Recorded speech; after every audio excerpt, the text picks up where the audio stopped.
대학 수학능력시험 어느 해보다 걱정이 많았지만 경남에서도 다행히 무탈하게 끝이 났습니다.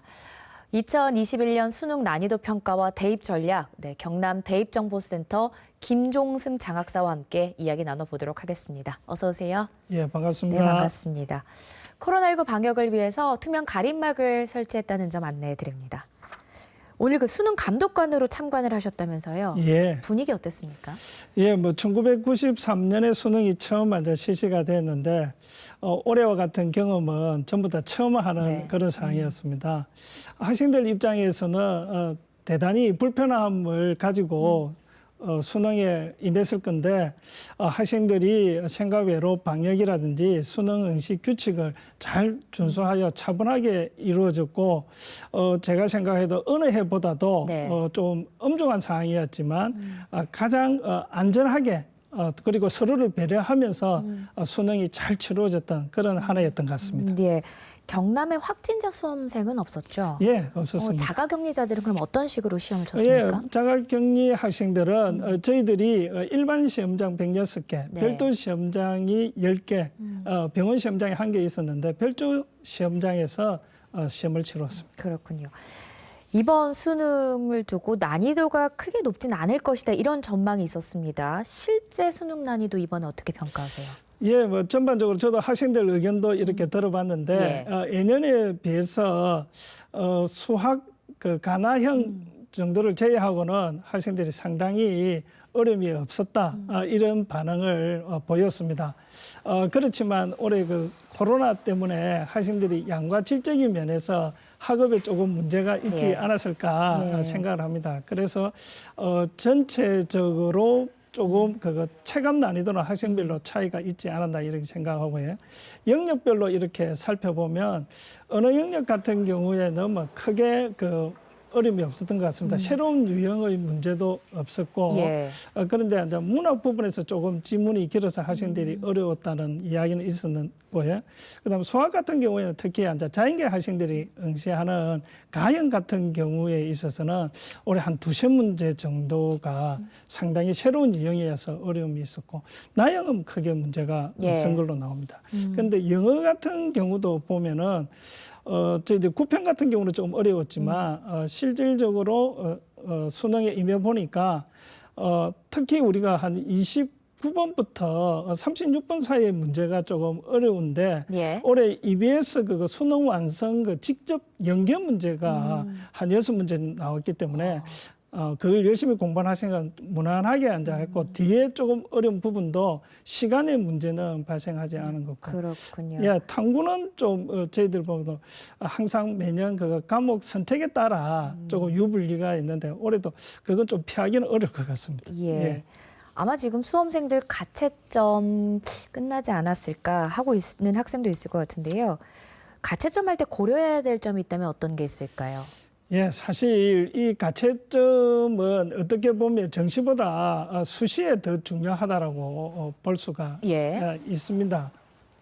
그래서 학생들이 지금 가채점을 하고 있지만 당장 내일부터 수시가 시작이 됩니다. 대학별고사인 숭실대 논술이 내일 또 진행이 되고요. 그다음에 5일 같은 경우에는 경희대라든지 성균관대, 한양대가 또 진행되고 우리 지역의 부산대 같은 경우에는 학생부 종합전형, 소프트웨어 특기자 전형 같은 경우 면접이 또 진행이 됩니다. 그러니까 학생들 입장에서는 내가 수시에 지원하는 대학보다 수능 점수가 잘 나왔다라고 하면은 오히려 그걸 포기하고 정시로 가서 그보다 좀 나은 대학에 지원하려는 욕심이 있지 않겠습니까? 그런 부분 때문에 이 가채점이라는 것이 오히려 정시보다는 수시에 향후 자기 방향을 잡는 데 대단히 중요합니다. 지금 말씀하신 것처럼 본격적인 입시는 당장 시작인데 앞으로 일정이 어떻게 됩니까, 전반적으로? 예, 조금 전에 제가 말씀드렸지 내일부터 이제 수시 대학별고사, 논술, 면접, 실기 전형이 시작이 되고요.